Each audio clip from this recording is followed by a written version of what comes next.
त्रिदलं त्रिगुणाकारं त्रिनेत्रं च त्रियायुधं त्रिजन्म पापसंहारम् एकबिल्वं शिवार्पणम्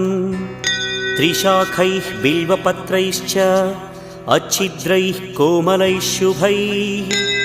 तव पूजां करिष्यामि एकबिल्वं शिवार्पणम् कोटिकन्या महादानं तिलपर्वतकोटयः काञ्चनं शैलदानेन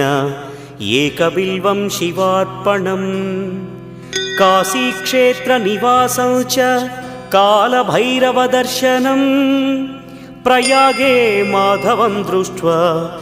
एकबिल्वं शिवार्पणम् इन्दुवारे व्रतं स्थित्वा निराहारो महेश्वर नक्तं हौष्यामि देवेश एकबिल्वम्